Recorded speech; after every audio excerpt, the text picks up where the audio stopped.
सब लोग। एक बार फिर से स्वागत करती हूँ आप सभी का मेरे YouTube चैनल योग साधना में। भारत देश में अधिकतर लोग डायबिटीज नामक बीमारी से ग्रस्त हैं और आज तो एक बहुत कॉमन बीमारी हो गई है। डायबिटीज को शुगर और मधुमेह भी कहा जाता है और आज का हमारा सेशन भी डायबिटीज से ही संबंधित है। आज मैं आपको बताने वाली हूँ डायबिटीज क्या है, इसके क्या क्या लक्षण हैं, इसके क्या क्या कारण हैं, हमारी बॉडी के कौन कौन से पार्ट्स पर इसका प्रभाव पड़ता है, कौन कौन से आसन करने से हम ठीक हो सकते हैं और कुछ परहेज।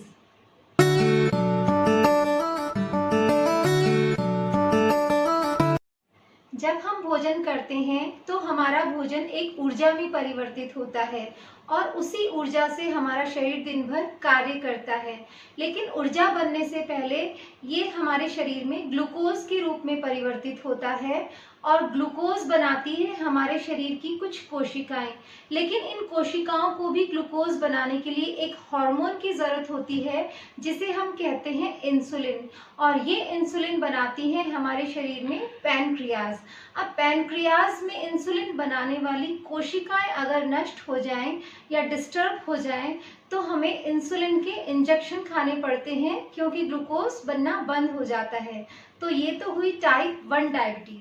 और टाइप 2 डायबिटीज में इंसुलिन की कमी नहीं होती बल्कि इंसुलिन के द्वारा ग्लूकोज को नियंत्रण करने वाली प्रोसेस ही डिस्टर्ब हो जाती है जिससे ग्लूकोज ज़्यादा बनने लगता है। इसमें हमें इंसुलिन के इंजेक्शन नहीं लेने पड़ते हैं, कुछ आहार संयम, व्यायाम और योगाभ्यास से ही हम इसको कंट्रोल में कर सकते हैं। ज़्यादातर डायबिटीज़ के पेशेंट्स में 80% लोगों को इसी टाइप की डायबिटीज़ होती है। इस डायबिटीज़ में या तो हमें टॉयलेट ज़्यादा आती है, या हमें प्यास ज़्यादा लगती है, या हमें भूख ज़्यादा लगती है। जब भी ये लक्षण दिखें तो डायबिटीज़ का टेस्ट जरूर से करवाएं।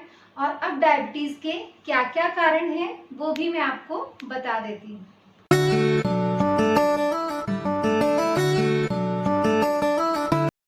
सबसे पहले तो ये एक हेरिडिटिक प्रॉब्लम है। अगर आपके दादा दादी, नाना नानी, मम्मी पापा किसी में भी है तो बच्चों में आने के चांसेस ज़्यादा रहते हैं। इसके अलावा तनाव ज़्यादा होना, काम या बिजनेस का प्रेशर ज़्यादा होना, मोटापा, ऑयली या बहुत ज़्यादा मीठा भोजन करना, शारीरिक श्रम बिल्कुल भी नहीं करना, ये कुछ ऐसे कारण हैं। इसके साथ स्मोकिंग करना भी, ये कुछ ऐसे कारण हैं जिनकी वजह से डायबिटीज़ हो सकती है। अब अगर डायबिटीज का तुरंत इलाज नहीं किया जाए तो इससे हमारी किडनी खराब हो सकती है, हमारे हार्ट पर भी इसका इफेक्ट आ सकता है। और अभी कोविड के समय में भी हमने देखा कि जो डायबिटिक पेशेंट थे उन पर कोविड ने ज़्यादा जल्दी अटैक किया। तो आज हम देखेंगे वो कौन कौन से आसन हैं, ऐसे रामबाण आसन हैं जिनको करने से या तो हमें डायबिटीज होगी ही नहीं, और अगर होगी भी तो वो आसन करने से जल्दी से ठीक हो जाएगी। तो सबसे पहले जो आसन हम लोग करने वाले हैं उसका नाम है मंडूक आसन। उस आसन के लिए सबसे पहले हम लोग वज्रासन में बैठ जाएंगे, इस तरह से पैरों को मोड़कर। अभी क्या करना है, दोनों हाथों को सामने की ओर लेकर आएंगे, मुट्ठी को इस तरह से बंद करेंगे कि अंगूठा मुट्ठी के अंदर हो, और दोनों हाथों को अंगूठे वाली साइड से नाभि के दोनों साइड लगाना है। और अब क्या करेंगे, सांस भरेंगे लंबी गहरी, और सांस खाली करते हुए धीरे धीरे नीचे की ओर झुकने की कोशिश करेंगे, सामने की ओर देखेंगे। लेकिन जिन लोगों को गर्दन में दर्द फील हो वो गर्दन को नीचे भी कर सकते हैं। इस तरह से ज़्यादा मुट्ठियों को अंदर की ओर ले जाने की कोशिश करेंगे जिससे पैनक्रियाज एक्टिव हो, और कम से कम 30 सेकेंड तक रोक के रखेंगे।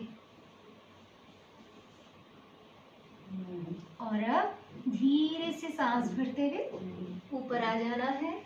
लेकिन जो लोग घुटनों को मोड़कर इस तरह से बैठकर ये आसन नहीं कर सकते वो इस आसन को चेयर पर भी कर सकते हैं, बेनिफिट उतने ही मिलते हैं। तो चलिए एक बार चेयर पर भी ट्राई करते हैं। चेयर पर बैठ जाना है, पैरों को जमीन पर रख लेना है, उसी तरह से दोनों हाथों को सामने खोलें, मुट्ठी बंद करें, अंगूठा मुट्ठी के अंदर होगा और अंगूठे वाली साइड दोनों साइड नाभि के लगाएं, सांस भरें और सांस खाली करते हुए धीरे धीरे नीचे आ जाना है, देखना है सामने की तरफ और वो ही 30 सेकंड तक होल्ड करना है। और धीरे से सांस भरते हुए ऊपर आ जाना है। ये दोनों तरीके से मैंने आपको एक एक बार करके बताया है, लेकिन आप लोगों को कम से कम 4 बार डेली करना है, लेकिन ध्यान रखना है खाली पेट करना है। तो अब जो दूसरा आसन हम करने वाले हैं उसका नाम है अर्ध मत्स्येंद्र आसन। उसके लिए राइट लेग को इस तरह से मोड़ लेंगे और लेफ्ट लेग को क्रॉस करके अपोजिट साइड रख देंगे। अब लेफ्ट लेग मैंने खड़ी की है तो राइट हैंड से घुटने को अंदर की तरफ धक्का देंगे, हाथ को ऐसे रोक के रखेंगे और लेफ्ट कंधे को पीछे की तरफ धक्का देंगे। ज्यादा से ज्यादा पीछे की तरफ पुश करेंगे जिससे पेट पर प्रेशर आए और हमारी पैनक्रियाज एक्टिवेट हो। ब्रीथ हमें बिल्कुल नॉर्मल रखनी है, धीरे धीरे सांस लेते रहना है, छोड़ते रहना है और कम से कम 30 सेकंड तक होल्ड करना है। रिलैक्स। ये मैंने एक लेग से आपको करके बताया है। अब हम लेग चेंज करेंगे। ये लेफ्ट लेग मैंने मोड़ ली है और राइट लेग को इस तरह से खड़ा किया है और अब लेफ्ट हैंड से घुटने को क्रॉस करेंगे और कंधे को पीछे की तरफ धक्का देना है। ब्रीथ एकदम नॉर्मल रखनी है, कंधे को ज्यादा से ज्यादा पीछे की तरफ पुश करना है।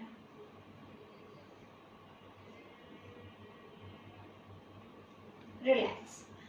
अब जो लोग घुटना मोड़ कर इस आसन को नहीं कर सकते वो कैसे करेंगे वो भी हम देख लेंगे। दोनों पैरों को सामने की तरफ फैलाया है दंडासन की जैसे, और अब मैंने राइट लेग को मोड़ के इस तरह से रख लिया है और वो ही लेफ्ट हैंड से घुटने को क्रॉस करेंगे और कंधे को पीछे की तरफ धक्का देंगे। जो सामने पैर खुला हुआ है उसको भी रोक के रखना, खींच के रखना। Side change. अभी राइट लेग मैंने खोली है और लेफ्ट लेग को मोड़ लिया है और राइट हैंड से घुटने को क्रॉस करेंगे और कंधे को पीछे की तरफ धक्का देंगे। 30 सेकंड तक होल्ड करेंगे, धीरे से वापस आ जाएंगे। दोनों आसन मैंने आपको एक एक बार करके बताए हैं। आप लोगों को कम से कम 3 या 4 बार डेली करना है। अब एक आखिरी आसन हम लोग करने वाले हैं जिसका नाम है योग मुद्रासन। उसके लिए जो लोग पद्मासन लगाकर बैठ सकते हैं वो पद्मासन लगाकर बैठ जाएं और जो नहीं बैठ सकते वो सुखासन में बैठे, थोड़े से पैर फैलाकर इस तरह से। उसके बाद अपने दोनों हाथों को नाभि पर रखना है, चाहे कोई सा भी हाथ नीचे या ऊपर आप लोग रख सकते हैं।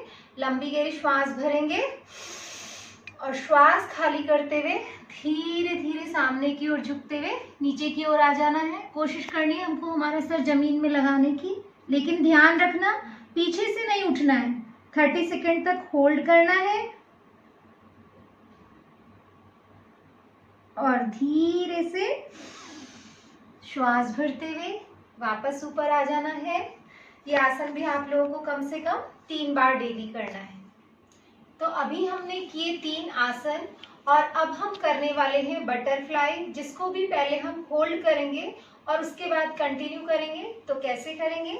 सबसे पहले पैरों को इस तरह से खोल लेंगे, कमर और गर्दन को बिल्कुल सीधा रखेंगे, पैरों को जितना ज़्यादा से ज़्यादा हो सकता है अंदर की ओर ले जाएंगे, पंजों को आगे से ऐसे हाथों से लॉक कर लेंगे और उसके बाद सांस भरेंगे और सांस खाली करते हुए पैरों को ज़्यादा से ज़्यादा नीचे की तरफ धक्का देंगे और रोक के रखेंगे और फिर से नॉर्मल ब्रीथ। एक बार फिर से सांस भरेंगे, सांस खाली करते हुए पैरों को नीचे की तरफ धक्का देंगे और रोक के रखेंगे और धीरे से रिलैक्स। अब हम इसको कंटिन्यू करेंगे। मैं आपको 30 टाइम कंटिन्यू करके बताऊंगी और आपको इसको कम से कम 100 बार डेली करना है इस तरह से।